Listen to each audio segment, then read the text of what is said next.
All right, what's up, guys? Welcome back. We're going to go over this assignment 5, uniform circular motion. Just make sure we have the perfect understanding of this. So I'm going to open the simulation here, and just so I can switch tabs, I'm not going to make this giant. I'm just going to get it like this. So the first part had you look at velocity vectors. So when you watch this, it goes around, and you can pause it and see that by this point in the unit, you should know that this velocity is tangent to the circle. So when you did the assignment, you didn't necessarily know that. So here it says using complete sentences, describe the object's velocity, comment on the magnitude and the direction. So what just by looking at the simulation, you could say the magnitude, or the size of it, is constant, and it is always moving in a straight line from the circle. So that's what I would have expected you to say from that. So now that leads us to understanding a lot of things that we've talked about since. So the magnitude really represents the speed of this.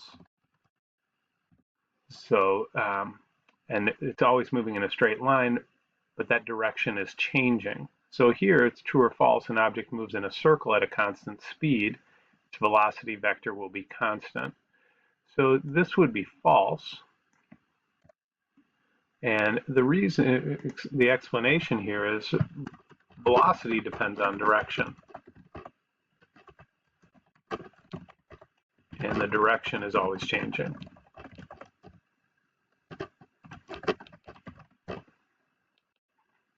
So if we look at this picture to the right, describe the velocity vector. So here, just like you've already done, so it's tangent to the circle and constant size. Now describing the acceleration vector, so that would be, we get this in here, and the acceleration, there it is, towards the center. So this was stuff we did last week.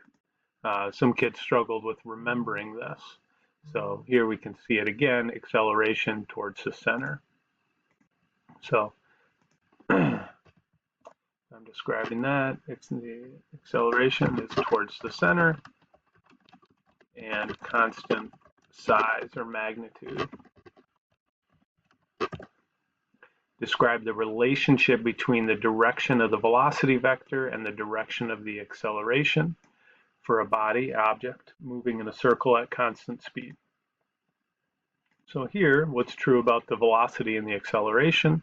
Those are perpendicular. They form a right angle there. At any point I stop that, right angle, right angle. So it's always perpendicular to each other. So you could just say these are perpendicular to each other. All right. And here, some stuff we talked about a couple different times in class, but so the object is accelerating towards the center, but it never gets any closer to the center and maintains that circular path. How can it accelerate towards there without ever getting any closer to the center? So the reason for this is the object's velocity is tangent, so it's moving in a straight line. We'll say straight line path. The acceleration causes it to fall from that path and take a circular path. So it is, we talked about this the other day, it is technically, I would say it is moving towards the center, but it never gets closer to the center. So here, and then it just looks at this, and it gives you a little better understanding, hopefully. So the object is moving towards B prime, and what direction is the force on it to move it back towards B? So to move it from here to here, that goes, if I were to draw a straight line through from B prime to B, it would, and continue it, it would go to the center. So this force is towards the center. And then same thing here. To go from D prime to D, it would be towards the center. So in general, if the acceleration is towards the center, what's the direction of the unbalanced or net force? So here, the direction of the net force that causes the body, the object, to travel in a circle at constant speed. The net force for an object moving in a circle is towards the center. And that's that centripetal force. And then this kind of helped us understand a little bit of that motion and why it might feel a little bit different. So I'm in a car, traffic light. Light turns green, step on the gas. Your body is going to lurch backwards, right? I'm in a car here, somebody hits the gas, woof, it's like that. But the car accelerates forwards. And the force on the car accelerates forward, right? And then, in that case, velocity is forward, acceleration is forward in the same direction. Now we get to a stop sign, step on the brakes. So here, I'm moving along, step on the brakes, boom, I go forward. And the car accelerates backwards, right? Acceleration would be the other way. So the force on the car is backward. And the sketch, let's see, so the velocity, in this case, the velocity vector, it's moving forward, but it accelerates backwards. So these are going to now be opposite.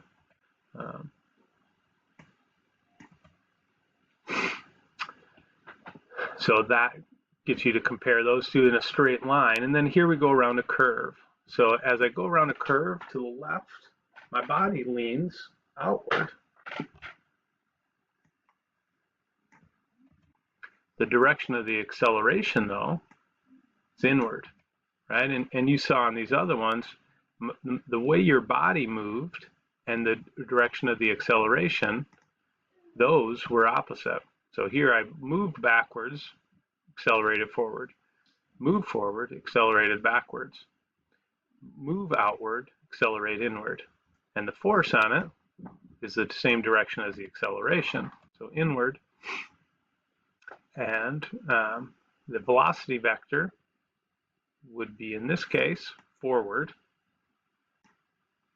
And the acceleration vector would be, in this case, so here's a mistake that I'm just realizing right now, this would be inward. So I apologize about that, because the acceleration is going to be the same direction as the force. So sorry about that. In general, the direction of the lurch and acceleration, and the lurch and the force, are opposite. So getting you to understand that, and so that helps us understand why going around a circle, it feels like I'm going outward, but really the force and the acceleration on me are inward. And that's really the difference between the centrifugal and the centripetal force. So it feels like this is happening, but in reality, this is happening. So it feels like there's a centrifugal force, but really there's a centripetal force. And then here we're spinning the stone around on a string. The smaller radius, the rate that stone changes direction is going to be more. It's a smaller radius, smaller circle, so it's going to change direction more often.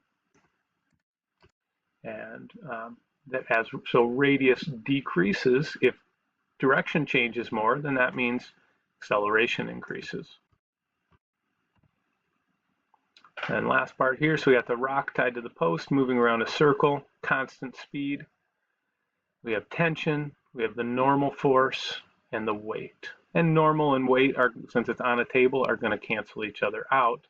So the vector responsible for the circular motion is T, the tension force. That same thing as our lab. Spinning that thing over our head, the tension is providing the centripetal force. And that is then, if normal and weight are going to cancel each other out, and that's going to be T, tension. Is going to be the net force on it. So the net force here is the centripetal force. So anyways, hopefully that makes sense and got a good understanding of stuff from this. And I will see you later.